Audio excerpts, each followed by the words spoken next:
আজ ছিল মণ্ডলা পুজো, মানে আজ আসবে ঠাকুর। তো তাই জন্যই এই বৃষ্টির মধ্যে আমরা চললাম মণ্ডপে।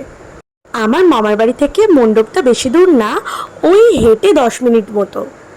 আর সেই দিন প্রচুর বৃষ্টিও হচ্ছিল, কিন্তু তোমরা একটা জিনিস দেখলে খুব অবাক হবে। এত বৃষ্টির মধ্যেও তোমরা লোক দেখলে পাগল হয়ে যাবে, এত পরিমাণে লোক এসছে। সবই মায়ের ইচ্ছায়।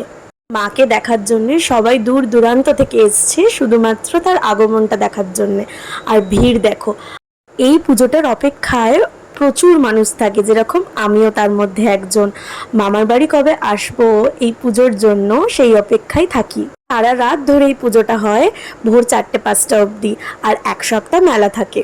সবাই কত মজা করতে করতে আসছে, আর ফাইনালি 1.5 ঘন্টা অপেক্ষার পর আমাদের মা আমাদের সামনে এসে গেছে।